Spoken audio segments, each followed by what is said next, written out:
여러분 안녕하세요. 읽고 쓰고 찍고 홍자입니다. 오늘은 심리적 통일부터 하자에 대해서 말씀드리겠습니다. 시작하기 전에 잠시 광고가 있겠습니다. 초강달러 시대 돈의 흐름 트레이드워, 제가 쓴 책입니다. 훌륭한 책입니다. 많이 읽어주시기 바랍니다. 비바미 어싱 신발, 맨발 신발, 베어풋 슈즈, 아주 훌륭한 신발입니다. 전찰리에 판매되고 있습니다. 많이 신어주시기 바랍니다. 감사합니다. 광고 끝.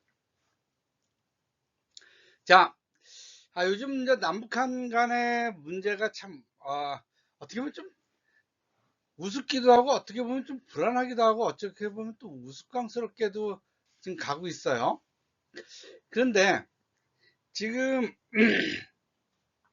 물론 북한의 문제도 마음에 안 들어요. 북한 쪽도 마음에 안 드는데, 남한 쪽에서 대응하는 것이 마음에 안 드는 것은 지나치게 강대강으로 나가고 있어요. 뭐, 좀, 남쪽에서 갈등을 좀 완화해보자. 라는 그러한 움직임이 전혀 안 보여요. 물론 물밑으로 하고 있을지도 모르겠지만은, 어, 근데 아무튼, 정말 이렇게 양쪽이 강대강으로 가고, 무한정 끝으로 몰아붙일 수 있느냐, 몰아붙이면 하는 것이 좋느냐, 사실 좋은 건 없어요. 그렇게 가다가 정말 끝이 나면 끝이니까요. 뭐 이렇게 전쟁에서 누가 이기고 지느냐가 문제가 아니죠. 일단 일어나면 양쪽 다 끝입니다. 근데 그래서 저는 이렇게 통일에 대해서 이렇게 여러 가지 이제 생각을 해보고 그러는데 저는 이제 주로 경제 쪽에서 생각해보고 그래서 이제 남북한 FTA, 남북미 FTA를 하자라는 것이 제 주관적인 저의 주관입니다. 그런데 통일을 한 번에 이렇게 지금처럼 통일을 한 번에 이루려고 하는 것보다는 중간에 심리적인 통일, 그러니까 적대감 해소, 물리적 통일이 아니라 중간에 심리적인 통일이라는 과정을 하나 더 넣자는 겁니다. 왜냐면 한꺼번에 적대적인 현재의 적대적인 관계에서 일시적으로 물리적인 통일로 넘어가는 것보다는 중간에 좀 더 오랜 기간을 두고 심리적인 통일을 준비하는 그러한 기간을 두는 것이 어떻겠느냐 하는 것이 제 생각입니다.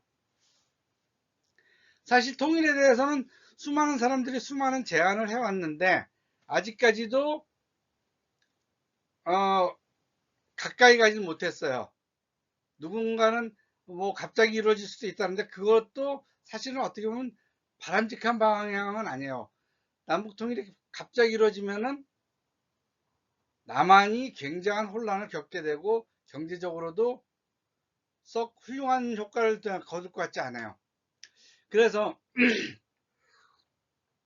그러한 사례, 제가 그래서 심리적인 통일을 준비하자고 할 때 무엇을 참고하면 좋겠는가 했을 때 문재인의 실패 사례, 그리고 노태우의 발상전환 사례를 예를 든 한번 스터디하는 것도 괜찮겠다 하는 생각이 들었습니다. 문재인의 실패 사례는 뭐예요? 그러니까 남한의 지나친 자신감을 가지고 북한을 무시하면서 자기의 성과를 올리기 위해서 너무 서둘렀어요. 그러니까 실질적으로는 그래서 문재인에 대한 결과적인 평가는 뭐예요? 실질적인 남북 통일보다 자기 개인 홍보에 너무 치우쳤다라는 거죠. 반면에 노태우의 발상 전환 사례를 참고하는 것도 좋을 것 같아요. 그러니까 노태우 대통령이 그 1988년부터 93년까지 13대 대통령으로 있으면서 추진한 통일 정책이죠. 그리고 77 선언을 했어요. 77 선언은 남북 간에 이전까지는 계속 남북 간의 그 관계가 갈등으로 왔는데 이젠 그러지 말고 긴장 완화를 통해서 좀 얘기 좀 하자. 그러한 발상 전환을 했죠. 아주 굉장히 그 당시에는 저는 그 정책을 어, 조금 볼 수 있는 아주 약간 볼 수 있는 그런 자리에서 있었습니다. 그래갖고 그 당시에 대한민국의 외교 통일 정책이 아주 완전히 거의 바뀐다시피 했던 그러한 거죠. 그러니까 노태우 대통령이 그때 했던 발상 전환이 어떻게 보면은 남북 관계를 다시 재정립하는 그러한 계기가 됐고 평화적인 대화의 틀을 만들어 놨다고 볼 수가 있죠. 그래서 이런 점진적인 통일을 할 때, 다시 추진할 때 문재인의 실패 사례와 노태우의 발상 전환 사례를 한번 재검토하는 것이 어떻겠느냐 하는 그런 생각입니다. 그런데 이러한 심리적인 통일을 추진할 때 우리 내부적인 문제도 있지만은 결국은 우리 주변의 국가들, 그 중에서도 미국과 중국이 어떤 태도를 보이느냐, 그들을 먼저 설득해야 돼요. 그 중에서도 특히 미국을 설득을 해야 되죠. 미국과의, 그러니까 지금 북한과의 대화가 끊겨진 것은 미국의 대북 경제 제재가 큰 목을 하고 있습니다. 근데 이러한 미국을 전 세계의 정치 경제에 막강한 영향력을 갖고 있는 미국을 설득을 해야 돼요. 미국을 설득할 때 그럼 남북한의 경제가 남북한 갈등이 완화되고 대화가 되고 경제 교류가 될 때 미국이 어떤 이점을 갖느냐라는 걸 미국한테 보여줘야 되겠죠. 그럴 때 얘기할 수 있는 것은 일단 동북아 지역이 안정화가 된다. 그 다음에 경제적인 이득이 있다. 왜? 북한과의 갈등을 하면서 군비를 쏟아붓고 그리고 활용 가능한 지역을 여러 가지로 중국을 대체할 만한 지역이고 경제적인 요소를 갖고 있는데 그거를 활용하지 못하고 있잖아요. 그런데 남북 FTA 또는 남북미 FTA를 하면서 북한을 경제적으로 활용할 수 있는 그러한 경제적 이익이 많다는 것이죠. 그리고 외교적 이익은 동북아의 그 갈등을 완화하면서 미국의 평화지향적인 외교 정책을 과시할 수가 있는 거죠. 그러한 외교적 이점이 있고요.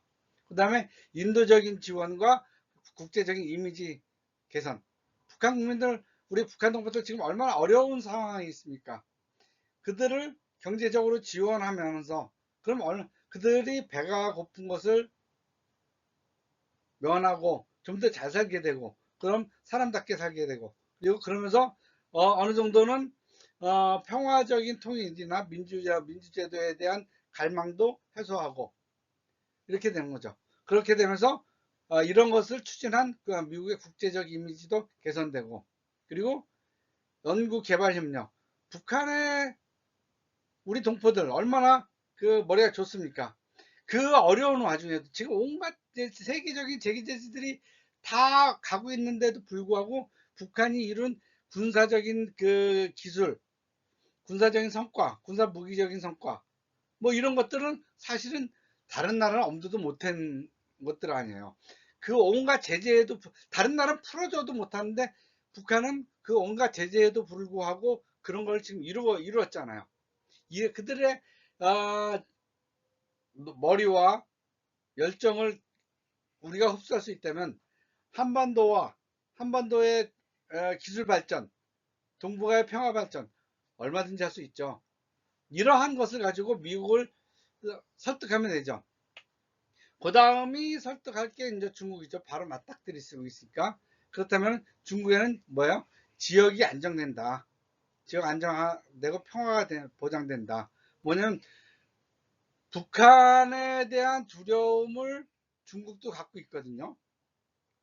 그리고 막말로 북한이 무너졌을 때 북한 난민들이 중국으로 갈 때 중국은 어떻게 했습니까? 북한 난민들한테 총 쏘겠습니까? 총 쏘면 또 남한하고 관계가 또 좋아지겠습니까? 북한도 중국도 북한이 안정화됐으면 좋겠다는 거죠. 자기네들하고 적어도 적대적으로도 되지 않고 국경이 안 무너졌으면 하는 거죠. 그럼 국경이 국경이 무너지면 어떻게 돼요? 일단 북한의 난민들이 넘어가고 그리고 만주 지역에 있는 우리 동포들의 동요 이렇게 북한 주민을 잘해주려고 하는 거고 그리고 그동안